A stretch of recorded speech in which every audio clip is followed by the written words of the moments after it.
شروع اللہ کے نام سے جو بڑا مہربان نہایت رحم والا ہے۔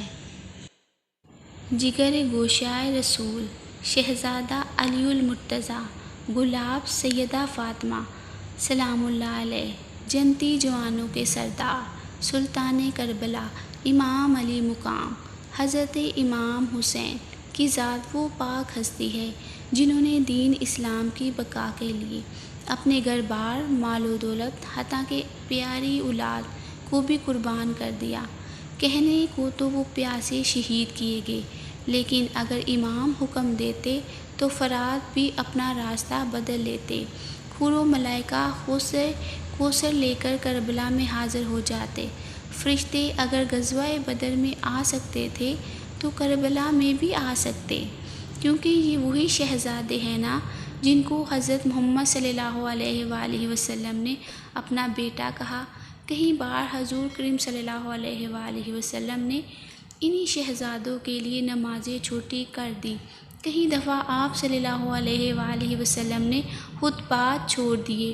بعض دفعہ تو حضور کریم صلی اللہ علیہ وآلہ وسلم سجدے سے ہی نہیں اٹھتے کہ اوپر حسنین کریمین سوار ہیں، اللہ اکبر۔ لیکن کربلا میں فرشتے کیوں نہ آئے؟ تو سنیے، اگر وہاں فرشتے اترتے تو کیسے پتہ چلتا کہ خلافت اور بادشاہت میں کیا فرق ہے؟ یہ کیسے پتہ چلتا؟ قرآن و سنت ترک کرنے سے کبھی اسلامی حکومتیں نہیں چل سکتی۔ ہمیں یہ کیسے پتہ چلتا کہ یزید جیسے فاسق و فاجر کی بیعت کرنے سے بہتر ہے کہ اپنی گردن کٹوا دی جائے؟ ایسے ہی تو حضور کریم صلی اللہ علیہ وآلہ وسلم نے امام حسین کی تربیت نہ کی تھی۔ وہ جانتے تھے کہ پیارے اس بیٹے سے امتحان لیا جائے گا، اور دیکھے آج تاریخ کی تمام کتب چیخ چیخ کر پکار رہی ہے کہ نواسۂ رسول نے کربلا کے میدان کو سر کر لیا اور ہمیشہ ہمیشہ کے لیے اسلام کو زندہ کر دیا، اور یزیدیت ہمیشہ ہمیشہ کے لیے دفن ہو کر رہ گئی۔ غیبی امداد تو تب آتی کہ جب امام علی مقام دعا فرماتے، لیکن صدقے جائے امام علی مقام کے، اپنے بیٹوں کو قربان کیا، گھر بار لٹایا، اف تک نہ کی۔ آج کی اس ویڈیو میں کربلا کے ایسے واقعات سناتے ہیں کہ جہاں امام علی مقام کو بدبختوں کے لیے بد دعا کرنا پڑی، اللہ پاک نے اسی وقت وہ قبول کی اور وہاں عذاب الہی نازل ہوا۔ جب امام علی مقام حضرت سیدنا امام حسین یزیدی فوج کے درمیان خطبہ ارشاد فرما رہے تھے تو خیموں کی حفاظت کے لیے خندق میں لگائی گئی آگ کو دیکھ کر ایک بد زبان یزیدی مالک بن عروہ کہنے لگا، اے حسین، آپ نے دوزخ کی آگ سے پہلے یہیں پر ہی آگ لگا لی۔ امام حسین نے اس بدبخت کو جواب دیتے ہوئے فرمایا، اے خدا کے دشمن، تو جھوٹا ہے، تجھے یہ گمان ہے کہ یہ دوزخ میں جاؤں گا اور تو جنت میں جائے گا۔ حسینی قافلے میں غصے کی لہر بڑھ گئی اور حضرت مسلم بن اسوجہ آگے بڑھے اور امام علی مقام کے پاس آ کر کہنے لگے کہ حضور، مجھے اجازت دیجیے، میں اس بد زبان کے منہ پر تھپڑ مارنا چاہتا ہوں، میرا خون کھول رہا ہے۔ جب تک مالک بن عروہ کی زبان نہ کاٹ دوں میں سکون سے نہیں بیٹھ سکوں گا۔ لیکن قربان جائیں نواسۂ رسول پر، حضرت امام حسین کہنے لگے، نہیں، ہماری یہ تربیت نہیں کہ ہم خون ریزی کی ابتدا کریں۔ یہ سننے کے بعد بھی مالک بن عروہ بکواس کرتا رہا اور انتہائی نازیبا الفاظ استعمال کرتا رہا۔ یہ دیکھ کر نواسۂ رسول حضرت امام حسین نے اپنے دست مبارک پھیلائے اور اللہ پاک سے اس طرح دعا فرمائی، اے میرے خدا، مالک بن عروہ کو عذاب نار سے پہلے کربلا ہی میں آتش کا مزہ چکھا دے۔ بس اسی وقت بدبخت کے گھوڑے کا پاؤں ایک سوراخ میں گیا، جس کی وجہ سے وہ گھوڑے سے گر گیا اور اس کا پاؤں رکاب میں الجھ گیا۔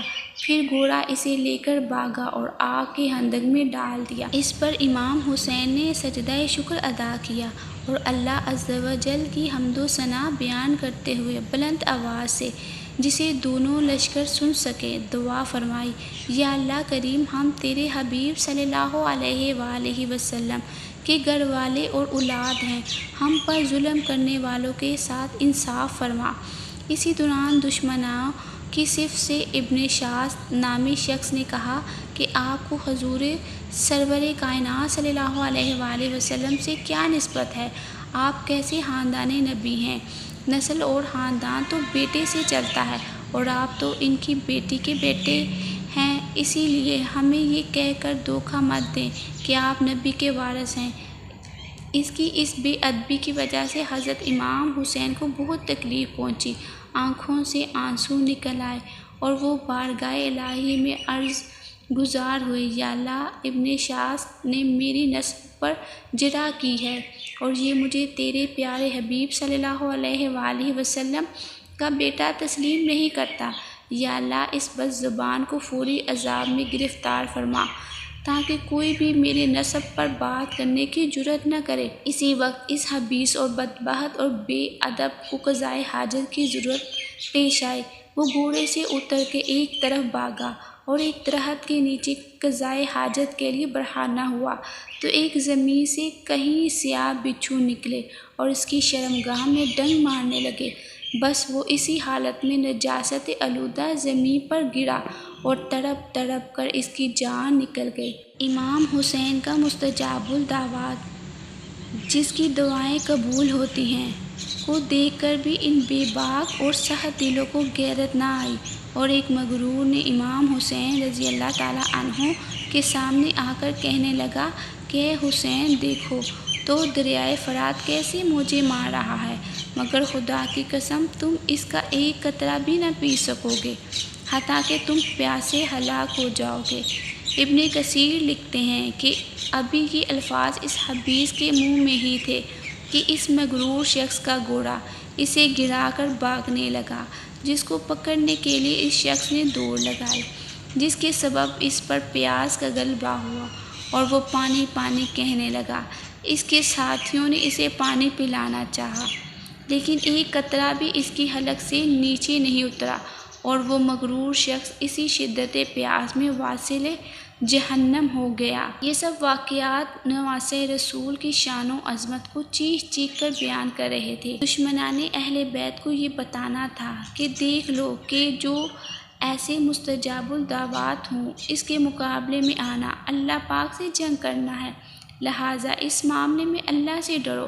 مگر ان بے ضمیر لوگوں نے دنیاوی منصب پانے کے لیے حضرت امام حسین ابن علی کو شہید کر ڈالا، جس کی سزا انہیں دنیا میں بھی ملی اور آخرت میں بھی دردناک عذاب ان کو گھیرے گا۔ تاریخ کتب یزیدیوں کی دردناک موت کی گواہی دے رہی ہے۔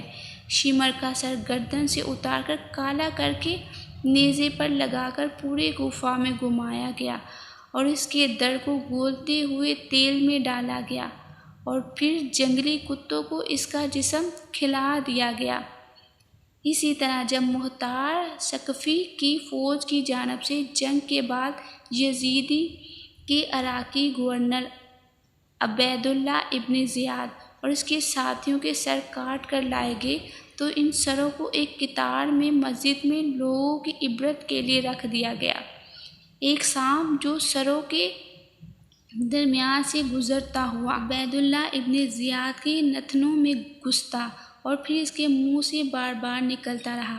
اسی طرح یزید کی موت بھی ایک انتہائی موزوں مرض میں ہوئی کہ اس کی آنکھیں جل گئی، پانی کو ترستا رہا، لیکن پانی کی ایک بوند بھی حلق سے نہ اتر سکی۔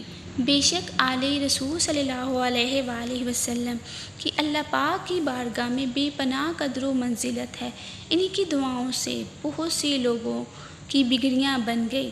بہت سے بدبخت بغض اہل بیت کی وجہ سے ذلیل رسوا ہو کر اس دنیا سے رخصت ہوئے، اور دیکھیں آج ان کا کوئی نام و نشان بھی نہیں۔ اللہ پاک ہمیں آل رسول کا ادب و احترام کرنے اور ان کی طرح دین اسلام کی خاطر اپنا سب کچھ قربان کرنے کا جذبہ عطا فرمائے، آمین۔ امید کرتی ہوں آج کی ویڈیو آپ کو پسند آئی۔ اگر پسند آئی ہے تو اس کو لائک اور شیئر کریں۔ جزاک اللہ، دعاؤں میں یاد رکھیے گا۔